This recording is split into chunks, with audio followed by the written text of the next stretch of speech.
Democratic Visions is handmade by volunteers in Eden Prairie and Minnetonka by DFL Senate District 42.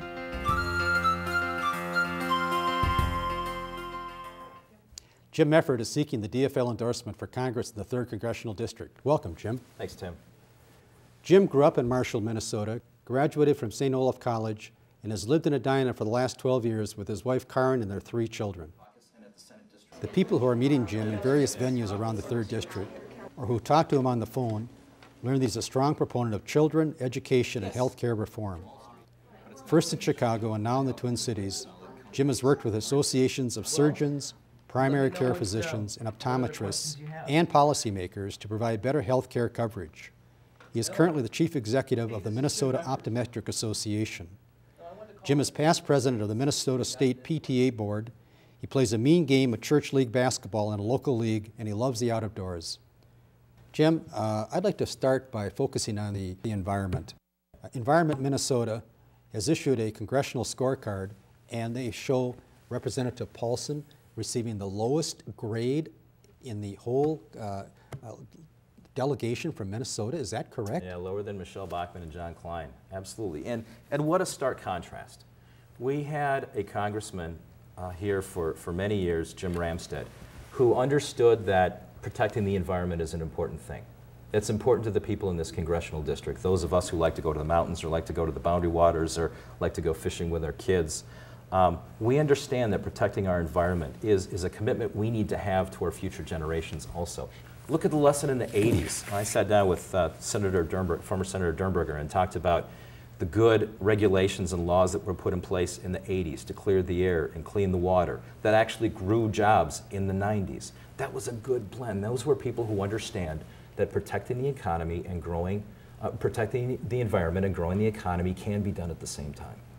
What would be your top priorities upon election to Congress, Jim? The first thing is rebuilding this economy, making sure that our families have good-paying jobs from good companies. That's the foundation. Understanding, first of all, that the way we rebuild this economy is by you and I and the folks watching this show being able to go to the grocery store and being able to have the financial resources to go and buy things, to create demand for goods and services. There's been legislation proposed in Washington. Some of it's passed, some of it's pending. Your opponent, Eric Paulson, has been a 100% opponent of that legislation.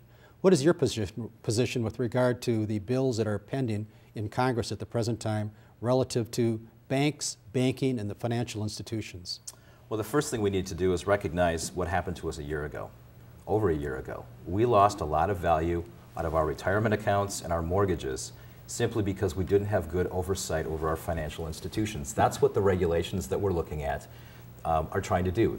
Those are things that I'm hearing about in this district all the time right now that people understand. We need protections from those things happening again. We need to learn those lessons. Congressman Paulson hasn't. Well, I, for one, am simply outraged that Wall Street, on the taxpayer's nickel, is raking in big profits while Main Street seems to be buried in the doldrums. And what can we do to take that on? Isn't it amazing that we bailed out the banks and the insurance companies, and we put our finance, the nation's finances at risk, and use taxpayer dollars, and now they don't free up capital. They don't free up lending to small businesses of any sizes right now. They make it more difficult for people to buy homes, and they hold all that money, and then they give $500,000, $1 million bonuses to people on Wall Street who haven't done anything. That's the kind of garbage that really has to stop. And legislation passed the House this last summer, regulating derivatives, setting up a process to shutting down failed financial institutions, and creating a Consumer Financial Protection Agency. Now, correct me if I'm wrong, but I believe that legislation passed over the nay vote of Representative Paulson. Is that correct? In both the one committee that he's in and also on the floor, yes. Really? Yeah, those are lessons learned. I mean, that's really something that again, I hear all over the district. People are saying, we had these institutions that failed us, that really did go take undue risk. and that really did cause the collapse of the economy and caused so many of our families to lose jobs. It's good, basic, common sense kinds of regulation that are necessary to protect us again. And it's really designed to protect us, to protect our families, to protect our homes, which are a critical investment to us, to protect our retirement accounts from collapsing again. And yeah, he voted against those.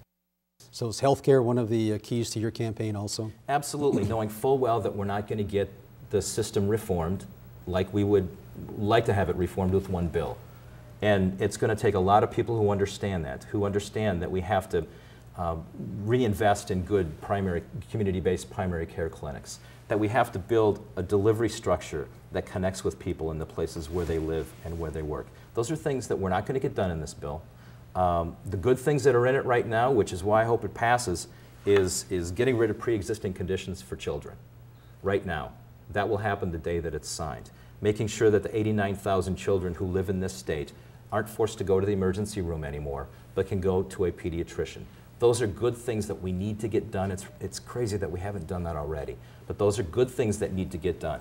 Getting rid of pre-existing conditions exclusions for adults so that they can actually get good coverage, so we can stabilize their initial access to care. Those are good things that need to get done right away.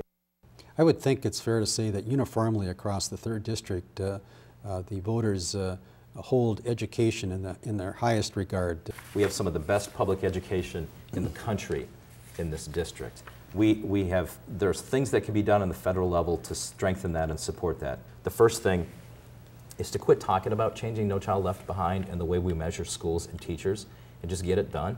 So let me interrupt. Yeah. You would be opposed, or you are opposed to the concept of simply teaching students how to pass a test? Absolutely. Okay. Absolutely. That teaches them nothing except how to pass a test. Okay. And then we measure our school success on that. Mm-hmm. We measure our teacher success on that, instead of really looking at those benchmarks over time that show how a child is progressing. It's always been amazing to me that we can borrow to go to Iraq. We can borrow to do all sorts of things in the federal budget. But one of those things that we keep talking about, our commitment to special education, we have not been able to do for 30 years. Ramstad talked about this. The other program that, by any measure, has been a great success is Head Start. It's that foundation for getting kids the kind of education they need before they enter kindergarten. Head Start is one of those programs that goes into some of the most challenged areas and lifts children up, gives them a chance, gives them the kind of start they need to succeed in school. We have been underfunding that program, and we have been nickeling and diming it for decades. Jim, the question that's at the forefront of people in this district is, you've got a one-term incumbent in Representative Paulson. He's going to have a ton of money. How do you intend to draw the necessary contrast with him in order to make sure that come Election Day, you'll be the next representative from the 3rd Congressional District? And I believe fundamentally that we have to spend less time telling people how to live, less time putting boxes around people, less time putting up barriers between people, and fundamentally help them live better lives.